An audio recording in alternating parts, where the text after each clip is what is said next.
আমাদের একটা ফ্রেমওয়ার্ক আমরা দাঁড় করিয়েছিলাম, সেটা হলো একদিকে সংবিধান ও আইন, আরেকটা হচ্ছে নীতি এবং নীতি নির্ধারণী প্রক্রিয়া, আরেকটা হচ্ছে বিভিন্ন প্রতিষ্ঠান, রাষ্ট্রীয় প্রতিষ্ঠান, সাংবিধানিক প্রতিষ্ঠান এবং সরকারি প্রতিষ্ঠান।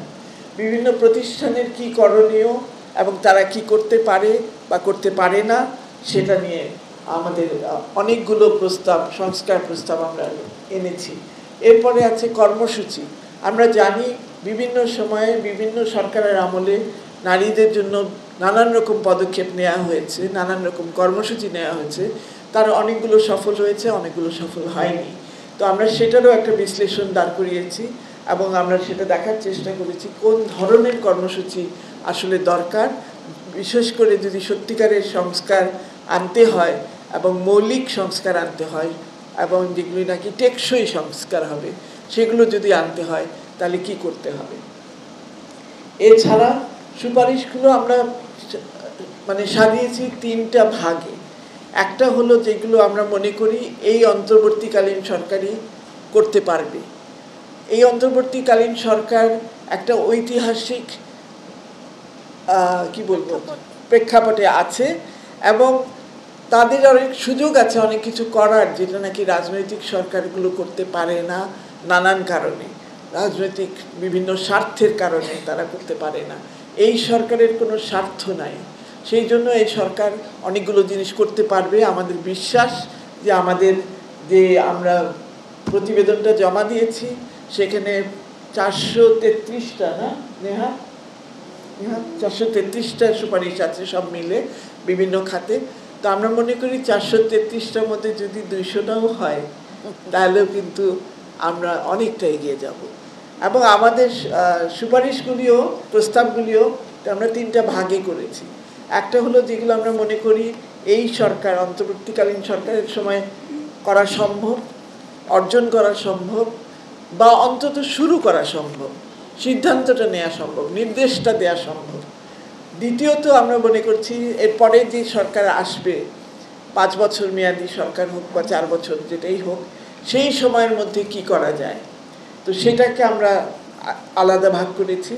এবং তৃতীয় যে ভাগটা সেটা হলো নারী আন্দোলনের যে চিরন্তন যে আকাঙ্ক্ষা, স্বাধীনতা, এবং সেই স্বাধীনতা পেতে হলে, সেই মুক্তি পেতে হলে, নারীর যদি সত্যিকারের মুক্তি পেতে হয় তাহলে কি করতে চাই আমরা কি, আমাদের আকাঙ্ক্ষা কি, আমাদের স্বপ্ন কি, সেগুলো আমরা তুলে ধরেছি। আমরা জানি যে সেগুলো নিয়ে হয়তো বিতর্ক সৃষ্টি হবে, আমরা সেই বিতর্ককে ওয়েলকাম করি, স্বাগত জানাই।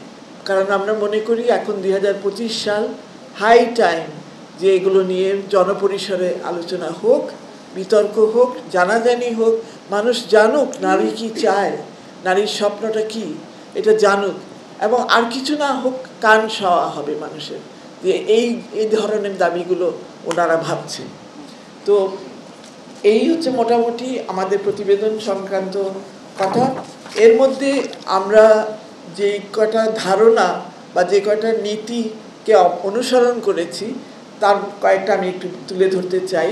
প্রথমত হচ্ছে বৈষম্যহীনতা, কারণ শুরু হয়েছে বৈষম্য বিরোধী আন্দোলন দিয়ে, সুতরাং আমাদের কাছে ওইটাই প্রথম প্রিন্সিপাল হচ্ছে বৈষম্যহীনতা। এবং সেটার জন্য আমরা বলেছি যে প্রয়োজনে নারীর পক্ষে অস্থায়ী ইতিবাচক পদক্ষেপ গ্রহণ, যেটা নাকি আমাদের সংবিধানে স্বীকৃত আছে এবং সেটা সংবিধানে বলা হচ্ছে টেম্পোরারি স্পেশাল মেজার, যেটা সিডো সনদেও আছে।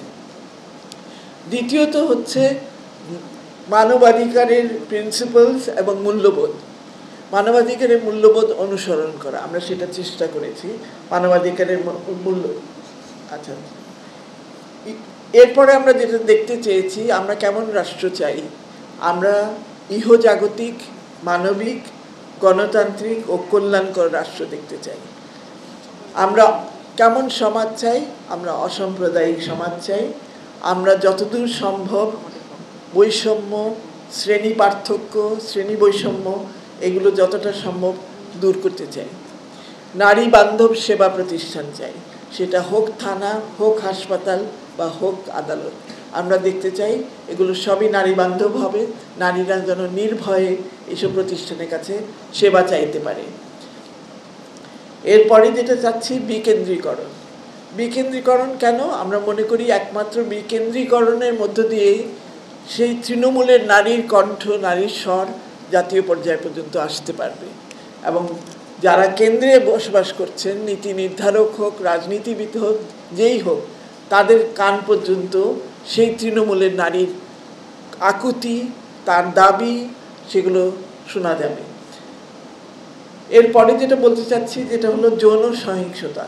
আপনারাই রিপোর্ট করেন, প্রত্যেক দিন পত্রিকায় আমাদের পড়তে হয় কোথাও না কোথাও ধর্ষণের শিকার হচ্ছে, কেউ যৌন আক্রমণের শিকার হচ্ছে, যৌন নিগ্রহের শিকার হচ্ছে।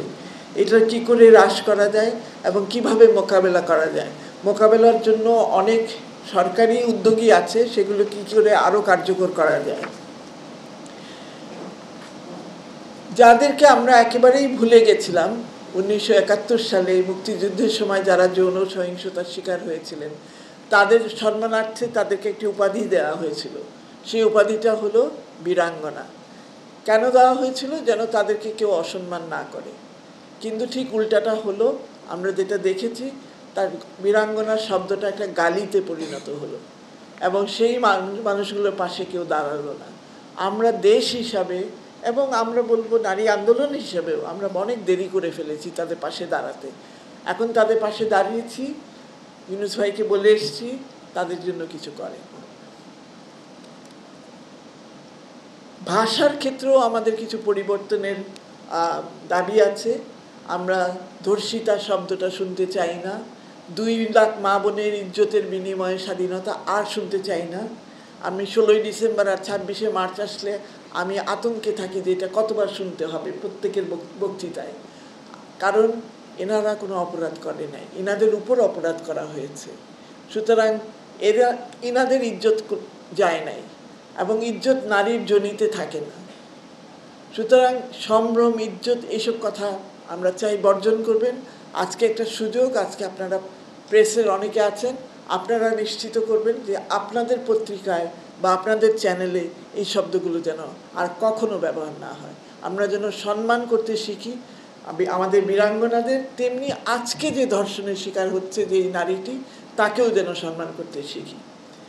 আমরা মৃত্যুদণ্ডের বিলুপ্ত চাই।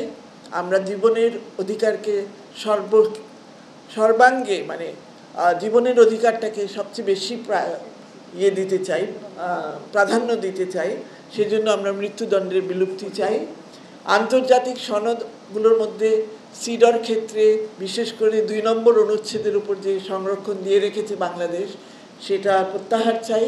কারণ 2 নম্বর অনুচ্ছেদই বলছে যে রাষ্ট্রের কি দায়িত্ব এই সনদ বাস্তবায়নের ক্ষেত্রে। তো আমি সই করলাম সনদ, তারপরে আবার সংরক্ষণ করে বলে দিলাম আমি কিছু করব না, এইটা হবে না।